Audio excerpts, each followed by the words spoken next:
What is going on, everybody? Welcome back to another episode of Countdown Scouting Network. I'm your host, Joey Garcia, and today we are going over my preseason top 25 college football rankings.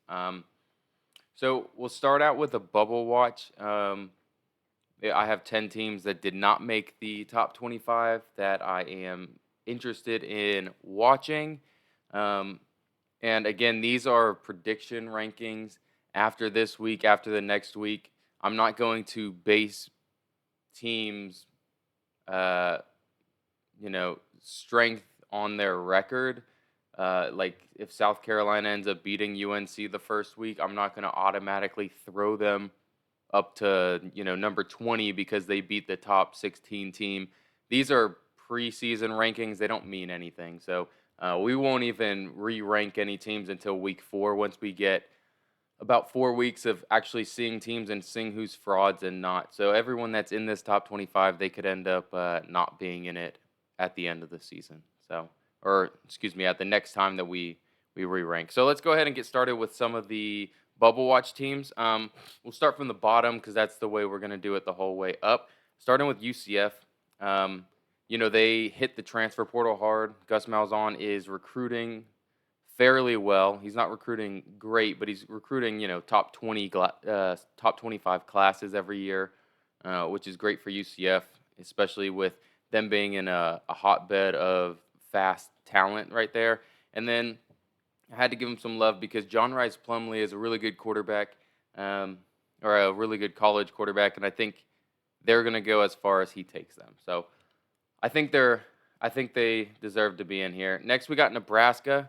Nebraska, I got two reasons for them as well. One, Matt Rule, I think he's a really good college coach. And two, Jeff Sims was the quarterback at Georgia Tech, ended up transferring to Nebraska. He's a really good dual threat quarterback. Do not sleep on Nebraska. The next team we have is Baylor. The big thing I have with Baylor is Dave Aranda is a really good coach. He's going to get their defense back together. They're always going to be a tough defensive team. And Blake Shapen has another year in the system. I think him at quarterback is going to be a little bit better. So I had to show him some love because that defense is really going to, lead this team into the top 25. Kind of the same reason why we got Iowa over here. The next team is Troy. I really wanted to get Troy or South Alabama into the top 25. I just couldn't do it yet until I see how they play this year because they did have a couple lucky wins last year, but they played really well and they're returning a lot of talent. That pass defense on the defensive line at edge rusher, they got a lot of good edge rushers, but they also got a really good secondary as well. The the other thing I want to say about Troy is their running back duo. They got a senior and a junior with Kamani Vidal and Asa Martin. Those are two dynamic running backs that Troy has at their helm. So I think this is a run-first team. They're going to play really good defense, and if you get behind late on them and you have to pass the ball, I think you're in some big trouble. Next, we got South Alabama. They got senior quarterback Carter Bradley and senior running back LaDamian Webb. Those are two guys that played excellent for them last year. They're back, and I think they're going to also dominate the Sun Belt this year. Going to our next team, Mississippi State. Yes, Mississippi State did lose Coach Mike Leach. He did pass away. So rest in peace to Mike Leach. He's, everyone's favorite college football coach and everything like that.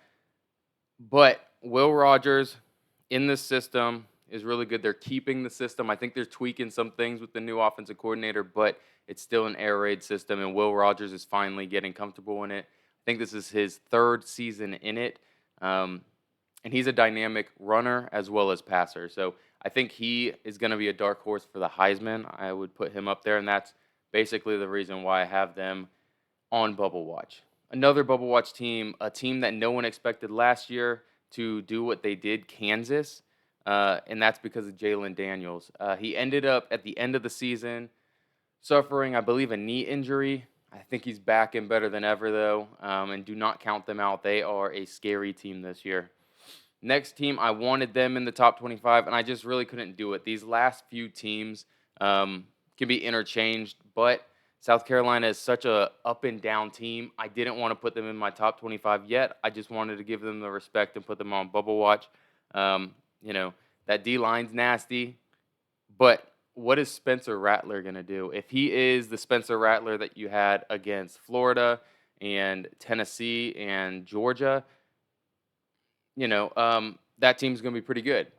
But if he is, uh, the Spencer Rattler that they got late in the season, it's a whole different ball game, and they could end up not going 500 in that tough schedule. Iowa, we already told you, Iowa's defense, led by the cornerback that we talked about, Cooper DeJean. We talked about him in our cornerback series. They also got some other notable players like Michigan transfer Cade McNamara at quarterback, and also running back Caleb Johnson is a beast. Tulane went from 2-10 all the way to 10-2 last season. A lot of that was off of Tyjae Spears, Deuce Watts, and Michael Pratt. They end up having Michael Pratt back again, but Deuce Watts, Tyjae Spears are both gone. So I just have them on a watch right now. That defense should be pretty good. They got some transfers in on defense, and Michael Pratt is still a quality quarterback. I heard some teams were trying to pull him away and offered him $1 million to go play for some SEC schools. So look out for Michael Pratt. All right, let's get into the top 25. We'll go slowly. Hopefully, I only bring one team in. Perfect. Our top 25 team, our number 25 is Wisconsin. They brought in Luke Fickell, coach from Cincinnati, over, as well as Tanner Mordecai, the quarterback from SMU. This team is always a run-first team. They run zone. Tanner Mordecai is going to be able to take control of this offense that Luke Fickell runs. It's going to be more of a spread-based offense. And, of course, running back RB2 that I had out there, Braylon Allen. He's a beast. He's a big, big running back. He's going to do damage for them this year as well. Going to number 24, we have Oklahoma. Oklahoma's offense is still loaded. You got Dylan Gabriel over there running it, and that defense should be a lot better. We'll find out in the first couple games if the defense is better. I think that defense is going to be a lot better, and that's why I got them at 24. They're dangerous, though. Now going to 23. This is Arkansas. Defense is going to be solid like it always is, but the real scary part about this team is the big quarterback, KJ Jefferson, and Rocket Sanders. Rocket Sanders is a 230-pound running back that runs a 4.4, has good hands. KJ Jefferson is that Cam Newton type of quarterback where he's got a good arm, but he's a big body, hard to tackle, and mobile. He's Josh Allen's, Cam Newton, whatever you want to think of, that's him. So having both those guys in the backfield, hard to tackle guys, this is an exciting offense to watch. Going to my number 22 team, we've got Texas.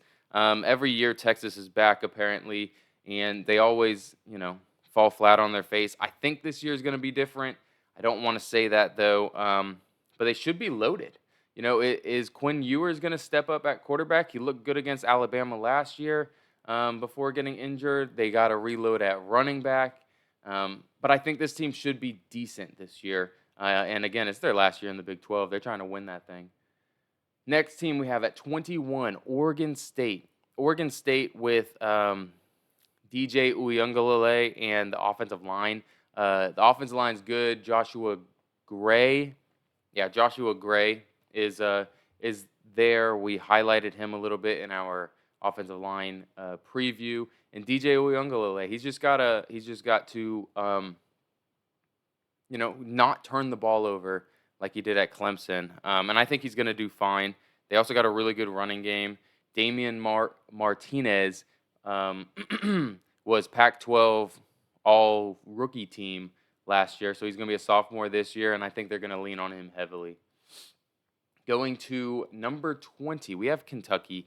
Kentucky had a bunch of guys go to the draft this year, but they reload really well through the transfer portal. They ended up getting a new quarterback to replace Will Levis with Devin Leary out of NC State. I like Devin Leary. I think he can run this offense a lot more efficiently than Will Levis can, and that's not a knock on Will Levis, but Devin Leary is a distributor, and he can move his feet too. He's not as powerful as Will Levis, but he can get out there and run with the best of them. UTSA is next. Yes, I got a Conference USA team in here because UTSA is the real deal, led by quarterback Frank Harris. He is a very exciting quarterback, a big body guy. He's got a good arm, good leadership, good mobility, hard to tackle. And this Roadrunners team is really exciting. So I got them at number 19, and we will see if they can hang tough against Houston at Houston this year. That's going to be a big test week 1 for them. Going to number 18, we've got Kansas State. Again, they still have Will Howard there. Cooper Beebe, who we highlighted already, is going to be moving inside to guard most likely. They did lose a couple guys, but they got a lot back in the transfer portal. They loaded up on transfers, including running back Trayshawn Ward. He was at Florida State last year. Trey Benson kind of kicked him out halfway through the season and took over more and more of the load. But Trayshawn Ward's good. He's a good running back. He's going to do solid work for them. All right, coming in at number 17, we have Ole Miss. Again, that's that air raid offense there with Lane Kiffin. Really exciting offense. They've got Jackson Dart. Jackson Dart's going to be good. They also have all SEC rookie running back Quinshawn Junkins is going to be their running back. They lost Zach Evans, but Junkins is the better running back anyways. Going to number 16, we got North Carolina. Drake May, Heisman candidate, QB2 on my rankings. They've also got wide receiver transfer Tez Walker coming in, who's really good. And don't forget about Kobe Paysour, who was already there and is looking good. That defense is led by linebacker captain Cedric Gray. Cedric Gray flies all over the field. He commands that defense. He was, I think, number 2 or number 3 in tackles last year. So he's an exciting watch at linebacker as well. I think this team is going to be pretty darn good. They lost some games last year that they shouldn't have. I think this year they're going to be really good. At 15, we have Tennessee. It was hard for me. I didn't really know where to put Tennessee. This team could be a dumpster fire. They still have a lot of elite recruits from when Jeremy Pruitt was in here, but Heupel's not recruiting at an elite level. He's recruiting at a fine level right now to replenish some of that talent. Joe Milton comes in. He looked good at the end of the season when Hendon Hooker went down, but he's known to be a little erratic. He's got a huge arm, but can he be accurate enough? And let's see what they do on defense as well. I put them at 15 because they are very explosive and very dangerous, but this team could either be a top 5 team or they could, be a 7-6 team basically and be out of the top 25. So that's the most intriguing team on this list. Going to number 14, we got Utah. Utah, their running game, yes, they lost a couple running backs this last year. They've always got backup running backs. This is a run-first team. Cam Rising at the helm again. This is a very dangerous team. Their first game is against Florida. That's going to be a really exciting game week 1. But I think Utah is a very, very good team. That's my dark horse to win the Pac-12. All right, Oregon is in here as well. I got Oregon with Bo Nix to Troy Franklin, the UTSA transfer. Bo Nix, if he plays like he did in the back half of last year, this is going to be a really good Oregon team. They've also got a great running back duo, Bucky Irvin and Noah Whittington. Yeah, Noah Whittington. Elite RB duo, probably a top 5 RB duo in the country. Their defensive line is also really good. So this team, I don't really know what else to say other than as long as Bo Nix is on, this team's got a chance in every single game they play. Next, we got TCU. TCU in the Big 12. The first game is against Colorado. Again, they made it to the college football playoffs, made it to the championship game, and then got blown out by Georgia. Tough look for them. Then they also had their quarterback leave. They had a running back leave. They had wide receivers, defensive backs. They had a bunch of guys leave, but they got Mark Perry still leading a very experienced safety room over there at TCU. You got Chandler Morris, who actually was the starter over Max Duggan before he got injured and Max Duggan ended up taking over. And then they also hit the transfer portal very, very hard. A couple names I got on here is tackle Tommy Brockermeyer, who they got from Alabama, Trey Sanders, who they got from Alabama, the running back, 5-star, JoJo Earl, whatever you want to call him, super dynamic wide receiver, Avery Helms, and a bunch of other guys that they got in there. So they reloaded through the transfer portal. I think this team's going to come out hot and stay hot. I think the offense is going to be just as good, if not better, than they were last year. And I think the defense is going to be pretty good as well. Now at number 11, we got Notre Dame. Notre Dame has probably a top 3 offensive line in the country, and they have a better quarterback in Sam Hartman. Yes, they've got a new offensive coordinator in there. They got a new quarterback. Their first game's against Navy, which is very scary for that defense that lost a couple guys. But they had a whole month to prepare. It's not game 2, it's game 1. So that's something that is probably beneficial to them, that they had a whole month to prepare for that Navy wing T offense. All right, whoops. Now at number 10, we're breaking into number 10. We got Washington. Michael Penix in the quarterback series, we already talked about he could be the best quarterback in the nation if injuries weren't a factor to him. Yes, Caleb Williams is there and everything like that, but arguably could be one of the best quarterbacks in the nation as long as he's healthy. When he's healthy, they're in every single game. They got Braylon Trice on defense as well. Rome Odunze for wide receiver for Michael Penix Jr. to throw to. They've also got Zion Tupuola Fatu. Ooh, yes, I got that finally. The defensive end that we talked about with a really crisp pass rush moves and a solid offensive line as well. So Washington's a very dangerous team. I think they end up winning the Pac-12. I know I said Utah is my dark horse. Utah is my dark horse. I have Washington winning. Spoiler, I do have USC up top even higher, but they're a team we'll have to talk about in a second. All right, let's go over to Penn State really quickly. Penn State, with James Franklin's always a disciplined team. They're always in the majority of the games they're playing. They also have probably the best tackle in the game right now with Olu Fashanu. Their freshman running back last year, Nate Singleton, was a beast. They also have Kayshawn Allen as the number 2 running back that they're going to go back and forth with. Drew Ayler should be able to play quarterback as well, if not better than Sean Clifford this year. And then Chop Robinson, the transfer defensive end, Chop Robinson, is leading a very, very solid front 7 on this team. So this is another exciting team to watch. All right, getting into number 8, we have Clemson. Yes, Clemson, a solid defensive front 7. We've talked about multiple linebackers on their team, multiple defensive tackles on their team. They've also got Cade Klubnik, who's the quarterback that took over for DJ Uiagalelei last year, and Will Shipley, the running back that we talked about in our running back series as well. Getting to number 7, USC. We talked about USC. Again, this is my highest ranked Pac-12 team. They've got Caleb Williams, Heisman. Is he going for his second Heisman? They brought in transfer Carson Steele as a running back, a really exciting running back. They got in Dorian Singer to replace Jordan Addison. They got a bunch of other offensive weapons, and their defense should be better.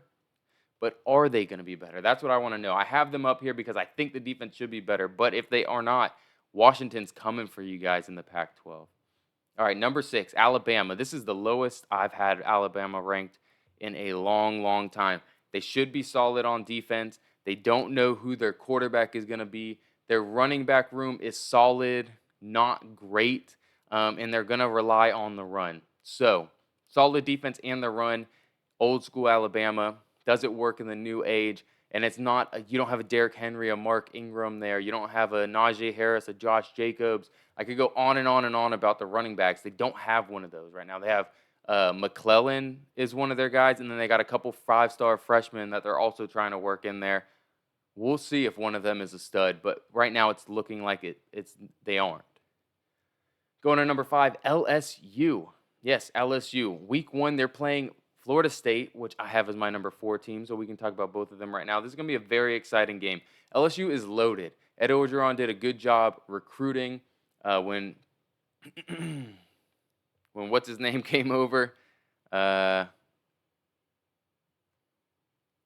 having a hard time thinking about LSU's Brian Kelly. Brian Kelly, thank you. Brian Kelly came over. He brought in some transfers. He kept the players there. He got them to buy in. He brought in Jaden Daniels. Um, it's a really good team, a really solid team all throughout. Florida State as well. They are loaded. They somehow got to keep all their guys from going to the draft. Jared Verse is there. Jordan Travis is there. They brought in Keon Coleman, who's going to be an excellent wide receiver. They brought in Jaheim Bell, who's going to be an excellent tight end for them. They brought in so many transfers. This is going to be a very exciting game. I like both of these teams to compete to get into that college football playoffs. I wouldn't be surprised if both of them made it. I'll say that right now. All right, going to number 3 is Ohio State. All right, basically what they're here for is I think whoever they have in at quarterback is going to be able to run the system just fine. Defense is loaded. Offensive line still looks very good. They lost a couple guys, but they still have a solid offensive line, and their offensive weapons are just stupid. No matter who's playing quarterback, run the system, get the ball out to your playmakers. You should be very, very good. Michigan kept all their players. Same thing I was saying about Florida State. They ended up bringing back players. Blake Corum, a couple other guys that I can't think of right now. They ended up keeping them and convincing them not to go to the NFL draft, which is very crazy. J.J. McCarthy is going to be good. He looked pretty good last year. And again, it's just run the offense. Let's be physical. Defense is going to be elite. You got 2 great running backs with Donovan Edwards and Blake Corum this year as well. So that's an excellent team. But, of course, number 1 is Georgia. Not really much to say about Georgia other than I think Carson Beck's going to be fine. Is he going to run it like Stetson Bennett? No, probably not, but he'll be fine. They've got plenty of guys around him to make up for, maybe his lack of experience at some times.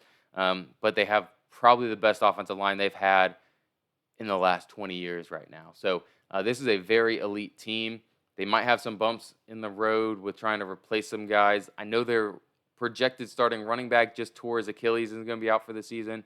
That's very tragic for them. But, again, they've got plenty of guys to reload on that. So this is my top 25. If you guys disagree, that's okay. Go ahead and leave that down in the comment below. If you did enjoy, go ahead and hit the like button and subscribe.